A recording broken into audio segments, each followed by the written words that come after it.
Hello students, जैसे कि आपको याद ही होगा लास्ट लेक्चर में हमने परमुटेशन ग्रुप का टॉपिक पढ़ा था। सबसे पहले हमने परमुटेशन की डेफिनेशन पढ़ी थी, फिर हमने पढ़ा था टोटल नंबर ऑफ परमुटेशंस कितनी होती हैं डिग्री एन की, फिर हमने पढ़ा दो परमुटेशंस को कैसे मल्टीप्लाई करते हैं और फिर उनकी हेल्प से हमने एक ग्रुप बनाया था जिसका नाम था परमुटेशन ग्रुप या फिर सिमेट्री ग्रुप। अभी उसी टॉपिक को आगे बढ़ाते हैं और साइक्लिक परमुटेशन की डेफिनेशन पढ़ते हैं। सबसे पहले आप इस बात को नोट कीजिए कि साइक्लिक परमुटेशन और साइक्लिक ग्रुप का कोई लिंक नहीं है। भाई कोई सोचे साइक्लिक ग्रुप और साइक्लिक परमुटेशन एक ही चीज होगी, नहीं है। क्या देखिए, मान लीजिए f कोई परमुटेशन है कितने डिग्री की, n डिग्री की। n डिग्री का क्या मतलब है कि कोई सेट था जिसके अंदर कितने एलिमेंट थे, n एलिमेंट थे और s से s तक एक मैपिंग डिफाइन की गई जो 1 और 2 है, जिसको कि हमने क्या बोला था, परमुटेशन बोला था। तो मान लिया f कोई परमुटेशन है कितने डिग्री की, n डिग्री की।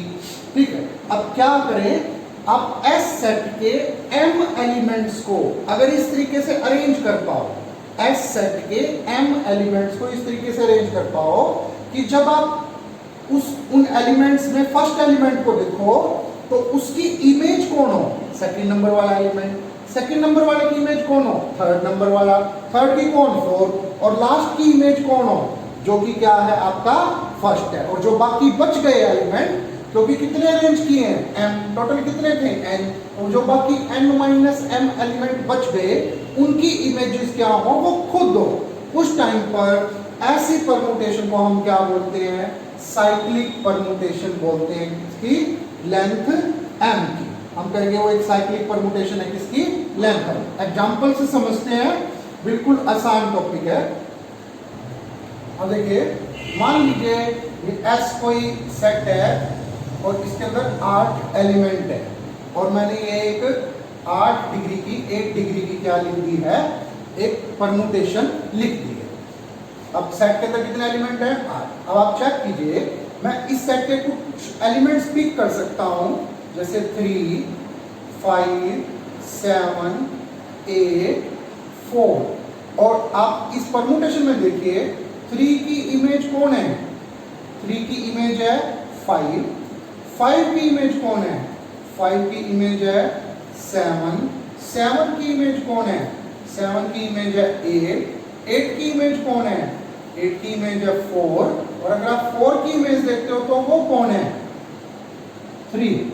अब बाकियों को देखिए, 1 की इमेज, बाकी कौन बच गया, 1, 2, 3 आ चुका, 4 आ चुका, 5, 6 बच गया, 7, 8। देखिए 1 की इमेज कौन है, 1, 2 की इमेज कौन है, 2, और 6 की इमेज कौन है, 6।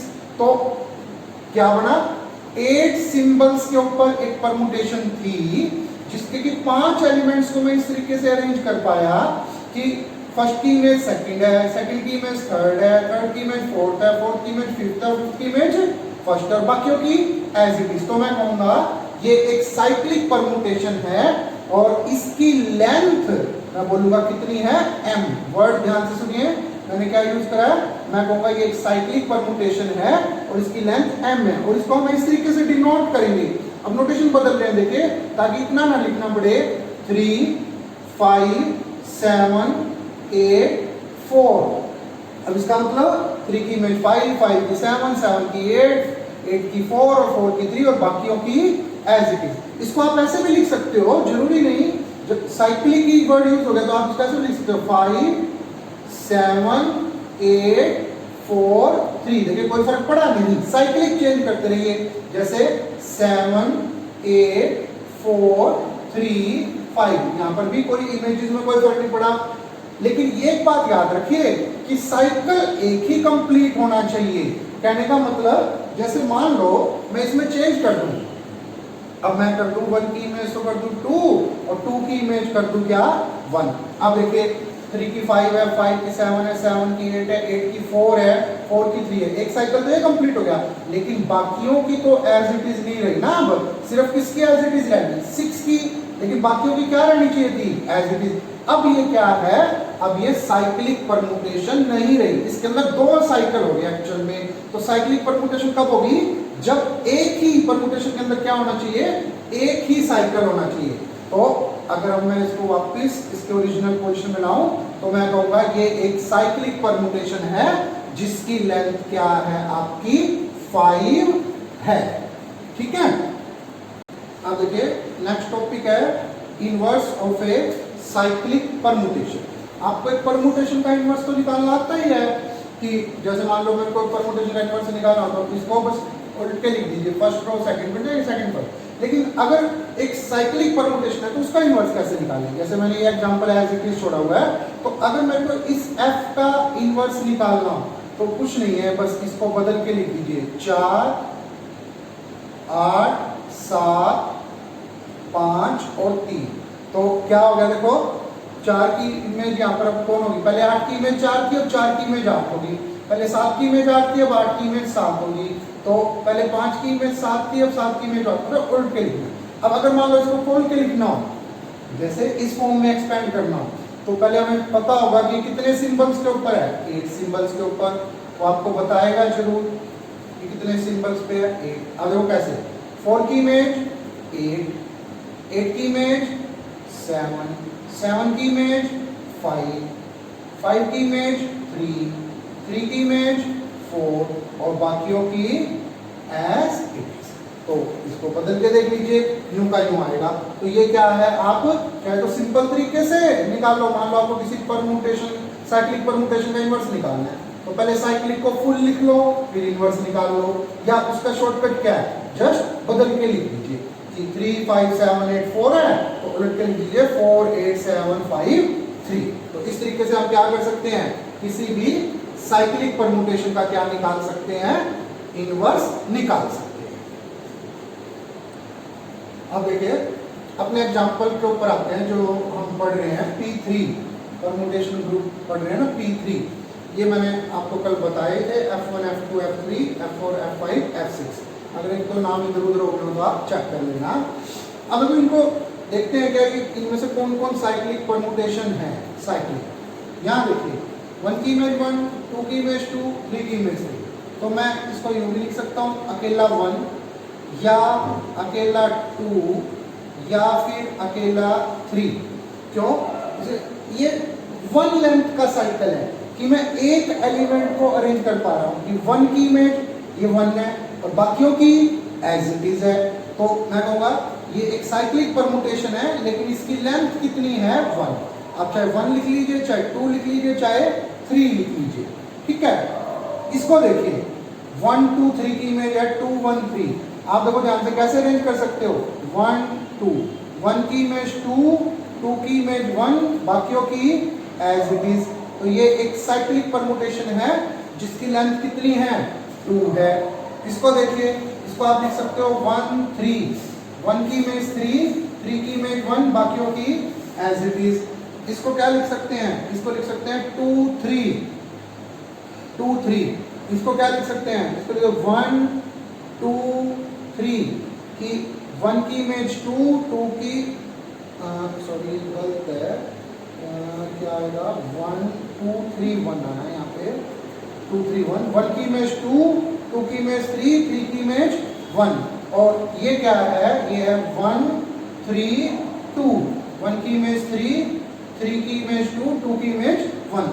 तो बाई चांस यहाँ पर P3 में हर एक परमुटेशन कैसी परमुटेशन है, साइक्लिक। लेकिन याद रखिए जरूरी नहीं है कि हर एक परमुटेशन कैसी परमुटेशन हो, साइक्लिक परमुटेशन हो। साइक्लिक परमुटेशन कब बोलते हैं, तभी बोलते हैं जबकि कितने साइकिल होने चाहिए, उसमें एक साइकिल होना चाहिए। ठीक है ना। तो ये तो साइक्लिक परमुटेशन है, इनकी लेंथ कितनी है, इनकी लेंथ तो 2 है, और ये साइक्लिक परमुटेशन है, इनकी लेंथ कितनी है, 3। ठीक है। अब इसका एक फायदा और है, अब आगे से हम P3 को ऐसे लिख लिया करेंगे बड़ी आसानी से। मतलब ये सारा लिखने की जो 3 आई किसके लिए यूज करेंगे, आइडेंटिटी के लिए। 1 2 1 3 2 3 1 2 3 और 1 3 2। ये रहा अब हमारा P3। तो इस तरह लिखने की जरूरत नहीं रहेगी। अब हमें उसके क्या है, 6 के 6 एलिमेंट स्मॉल फॉर्म में लिख सकते हैं। ठीक है। इसके बाद यहां पर डेफिनेशन बनती है हमारी किसकी, ट्रांसपोजिशन की। ट्रांसपोजिशन क्या है, ध्यान से सुनिए, बड़ी सिंपल सी डेफिनेशन है। साइक्लिक परम्यूटेशन जिसकी लेंथ 2 हो, जिसकी लेंथ 2 हो, वो क्या कहलाएगी, आपकी ट्रांसपोजिशन। तो अब देखो सोचने की बिल्कुल भी जरूरत नहीं है, किस किस की लेंथ 2 है, ये देखिए इसकी लेंथ 2 है, इसकी लेंथ 2 है, इसकी लेंथ 2 है, तो ये तीनों क्या है, आपकी ट्रांसपोजिशन है। जबकि इसकी लेंथ 3 है, इसकी लेंथ 3 है, इसकी लेंथ 3 है, ये ट्रांसपोजिशन आपकी नहीं है। तो जिसकी भी लेंथ क्या होगी, 2 होगी, वो क्या होगी, आपकी ट्रांसपोजिशन। जैसे मैं एक और एग्जांपल बनाता हूं, मान लो मैं लिखता हूं एक परमुटेशन लिखता हूं 6 डिग्री की, 6 डिग्री की, 3 की इमेज 6 की इमेज 3 और बाकियों की एज इट इज। अब देखो इसको कैसे रिप्रेजेंट कर सकते हैं, इसको रिप्रेजेंट कर सकते हैं 3 6, क्योंकि 3 की इमेज 6 और 6 की इमेज 3। तो अब क्या है, बाकियों की एज इट इज, मैं कहूंगा ये क्या है, एक ट्रांसपोजिशन है। तो ट्रांसपोजिशन क्या है, जिसकी लेंथ 2 होगी, जिस साइक्लिक परम्यूटेशन की लेंथ 2 होगी, वो क्या कहलाएगी, ट्रांसपोजिशन। अब देखिए नेक्स्ट टॉपिक है डिसजॉइंट साइकिल्स का। जैसे साइकिल्स किसको बोलते हैं, साइक्लिक परम्यूटेशन को। तो दो साइक्लिक परम्यूटेशन F और G डिसजॉइंट कब होंगी, डिसजॉइंट व्हेन, जब उनके बीच में कोई भी एलिमेंट कॉमन ना हो। कैसे, मान लीजिए S एक सेट है आपका जिसके अंदर 6 एलिमेंट है, और F और G, मान लिया F तो ये है 1 2 3 और G ये है 5 और 6, ये दो साइक्लिक परम्यूटेशन है। अब मैं कहूंगा ये दोनों कैसी हैं, डिसजॉइंट है। डिसजॉइंट क्यों है, क्योंकि इनमें कोई भी एलिमेंट क्या है, आपस में कॉमन नहीं है, ठीक है ना। तो वैसे तो आपको पता होना चाहिए कि फुल फॉर्म क्या है। जैसे F की फुल फॉर्म क्या है, F एक 6 डिग्री की परम्यूटेशन है। इसको कैसे लिखते हैं, 1 की इमेज 2, 2 की इमेज 3, 3 की इमेज 1 और बाकियों की एज इट इज। और G क्या है, 1 2 3 4 5 6, 5 की इमेज 6 की इमेज 5 और बाकियों की एज इट इज। आपको यूं नहीं देखना, कभी सोचोगे यहाँ देखो यहाँ तो कॉमन एलिमेंट नहीं, इनमें कुछ भी एलिमेंट कॉमन नहीं होना चाहिए। अब डिसजॉइंट साइकिल्स का यूज क्या है, डिसजॉइंट साइकिल्स का यूज ये है कि डिसजॉइंट, अगर दो साइकिल्स या कह लो साइक्लिक परम्यूटेशन अगर डिसजॉइंट है तो वो आपस में जरूर क्या करेंगी, कम्यूट करेंगी। मतलब अब मैं F इंटू जी निकाल लूं चाहे G इंटू F निकाल लूं, दोनों क्या आएंगे, सेम।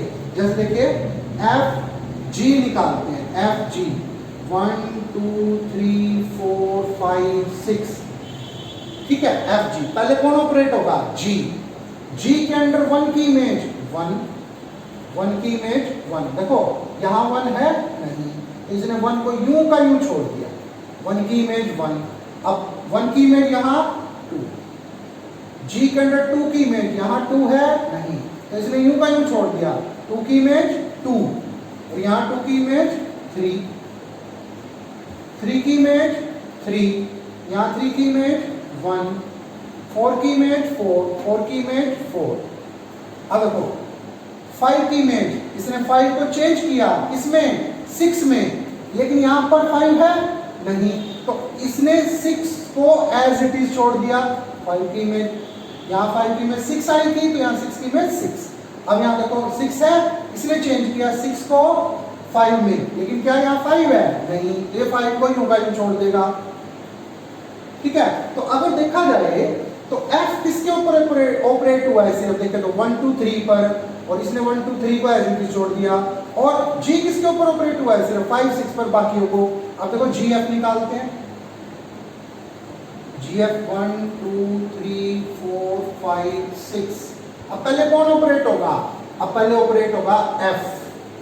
F के अंडर 1 की इमेज 2, 1 यहाँ है तो ये इसने बदल दिया, लेकिन 1 वहां नहीं है, सॉरी हाँ 2 वहां नहीं है, कह लो 1 2 3 में से कोई नहीं है, तो अब ये इसको यूं का यूं छोड़ देगा, 1 की इमेज 2 और यहाँ 2 की इमेज 2, 2 की इमेज 3, 3 की इमेज 3, 3 की इमेज 1, 1 की इमेज 1, 4 की 4, 4 की 4। अब ये 5 को देखो एज इट इज रख रहा है, 5 की इमेज 5, ये बदल देगा 6 और 5, तो ये आ गया। देखो दोनों क्या आ रहे हैं 2 3 1 4 6 5, 2 3 1 4 6 5। तो अगर दो डिस्जॉइंट साइकिल्स हो, साइक्लिक परमुटेशन हो कह लीजिए, तो वो आपस में जरूर क्या करती हैं, कोम्यूट करती हैं। ठीक है, अब देखिए नेक्स्ट रिजल्ट है एवरी परमुटेशन। ध्यान से देखिए क्या लिखा हुआ है, every permutation can be expressed as product of disjoint cycles. कोई भी परमुटेशन हो उसको डिसजॉइंट साइक्लिक परमुटेशंस का प्रोडक्ट लिख सकते हैं। ठीक है, थ्योरम दी हुई है, वैसे तो बड़ा सिंपल सा मेथड है, लैंग्वेज वहां से सीखिए और लिखना मैं सिखा देता हूँ, जो वही है। एक मैंने एग्जांपल लिखा हुआ है, एक 10 डिग्री की एक परमुटेशन लिखी हुई है और अब हमें करना क्या है, इसको डिसजॉइंट साइकिल्स का प्रोडक्ट लिखना है। बड़ा सिंपल सा तरीका है, आप पहले वो एलिमेंट ढूंढिए जो खुद की इमेज खुद है, जैसे 4 6 और कोई है नहीं और कोई, तो ये दोनों तो हो गई आपकी साइक्लिक परमुटेशन। किस लेंथ की, 1 लेंथ की। बिफोर की इमेज 4 और बाकी इनको क्या लिख के दिखाना था, साइक्लिक परमुटेशन का प्रोडक्ट लिखना ना। अब कहीं से भी पिक कर लीजिए एक एलिमेंट, कोई भी एक एलिमेंट लेके शुरू कर लीजिए, जैसे मैंने 5 लिया, 5 की इमेज 7, 7 की इमेज 8, 8 की इमेज 3, 3 की इमेज 5 और एक साइकिल क्या हो गया, खत्म। और ये साइकिल खत्म होगा ही होगा, क्यों, फाइनाइट नंबर ऑफ एलिमेंट है इसमें। अब क्या कोई एलिमेंट बचा, 1 2 3 4 5 6 10 थे, तो अब फिर कहीं से शुरू कर लीजिए, 1 से कर लिया, 1 की इमेज 9, 9 की इमेज 1, साइकिल फिर कंप्लीट हो गया, 1 2 3 4 5 6 7 8, यानी एलिमेंट अभी भी बचे हुए हैं, तो कहाँ शुरू कर लिया, जो एलिमेंट बचा हुआ है। 2 की इमेज 10, 10 की इमेज 2, ये देखिए ये 1 लेंथ की साइक्लिक परमुटेशन, 1 लेंथ की, 4 लेंथ की, 2 और 2। इनको लिखने की जरूरत भी नहीं है, क्यों जरूरत नहीं है, क्योंकि ये आइडेंटिटी है। आपको पता है किसी भी एलिमेंट को आइडेंटिटी से मल्टीप्लाई करो तो वही एलिमेंट आ जाता है। ठीक है, तो देखिए इसको इन तीनों का क्या लिख सकते हैं, हम प्रोडक्ट लिख सकते हैं। एक चीज और है, अभी हमने थोड़ी देर पहले पढ़ा था कि डिसजॉइंट साइकिल्स आपस में कोम्यूट करते हैं। इसका मतलब अगर मैं चाहूं तो इसको यूं भी लिख सकता हूं 2 10, और चाहूं तो 2 10 को सबसे आगे लिख लूं, मतलब इनको आगे पीछे। तो रिजल्ट क्या है, कोई भी परमुटेशन हो उसको हम क्या लिख सकते हैं, डिसजॉइंट साइक्लिक परमुटेशंस का प्रोडक्ट लिख सकते हैं। एक रिजल्ट और है, और वो ये है कि कोई भी साइक्लिक परमुटेशन हो, साइक्लिक परमुटेशन, उसको हम ट्रांसपोजिशंस का प्रोडक्ट ऑफ ट्रांसपोजिशंस लिख सकते हैं। ट्रांसपोजिशंस मतलब मान लो आपके पास कोई साइक्लिक परमुटेशन है, ये मेथड है A1 A2 so on AM, तब कोई m लेंथ की साइक्लिक परमुटेशन है, तो इसको ट्रांसपोजिशंस का प्रोडक्ट लिखने का तरीका है A1 AM, फर्स्ट को फिक्स कर लिया लास्ट के साथ, A1 AM-1, A1 AM-2, और इस तरह करते करते लास्ट में कौन आ जाएगा, A1 A2। ठीक है, जैसे इसी को ले लीजिए, ये एक साइक्लिक